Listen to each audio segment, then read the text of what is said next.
Example 54 is giving you a chart and they want you to answer the following questions below. The input values for x are 0, 1, 2, 3, 4, and 5.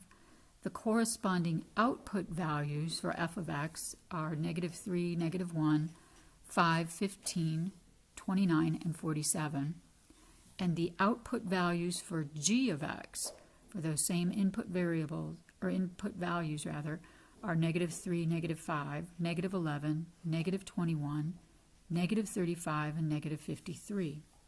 So we're going to use this chart to compute f plus g of 3, which is f of 3 plus g of 3. Our input value is 3.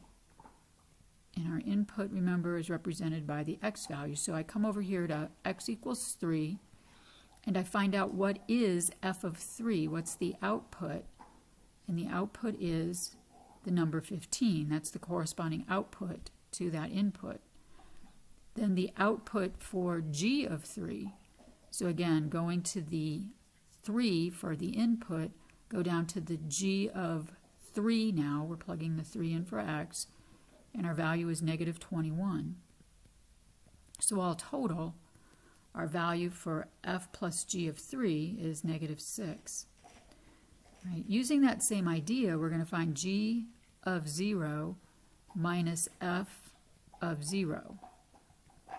So we go to the input of 0, we'll start with g of 0 is -3, minus, because our problem was a subtraction problem, and then f of 0, go find x is 0, then go down to f of 0, which is -3 as well. So -3 minus a -3 turns into 0. F times g of 2 is f of 2 times g of 2.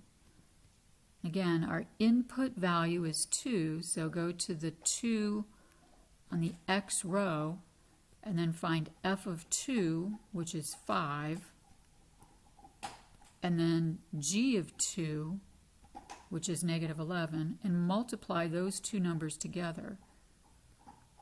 So the product is -55. Another type of operation that we can do with functions is called the composition of functions. F and g are two functions, then the function f, and it looks like a circle, f circle g, is called the composition of f with g. The composition is defined by, and I usually call that circle a dot, so parenthesis f dot g of is equal to the same as f of g of x, and that's the same as f and then g of x being put inside the f function. F of g of x uses the output of g as the input of the function f. A little confusing, but basically what you're doing is you're starting with the inside function, figuring that out, and then putting it into the outside function, in this case f. An example of this would be the parent function problem. Define m of p as the mother of p. Define a father function as f of p. What would the expression f of m of p mean if you were p? You read the expression from the inside out, starting with the person p, which is you.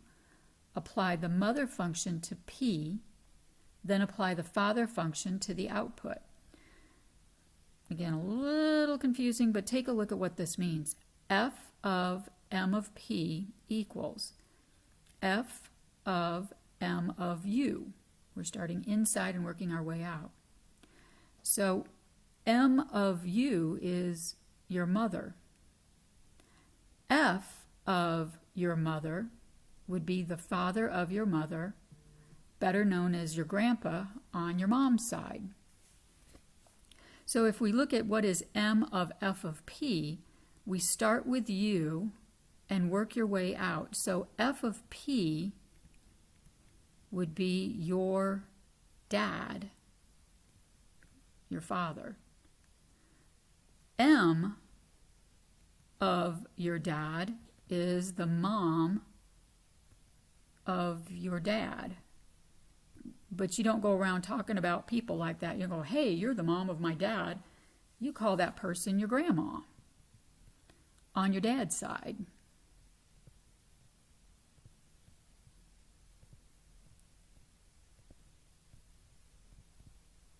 Notice how we start with the inside and work our way out. So again, we start with the P, that's you.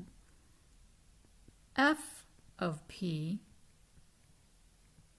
all right, well, F of P is, again, your dad.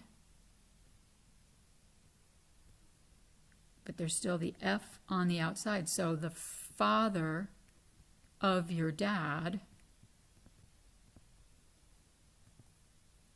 and again, we don't go around talking like that so much. The father of your dad, think about who the father of your dad is. That's Grandpa on your dad's side.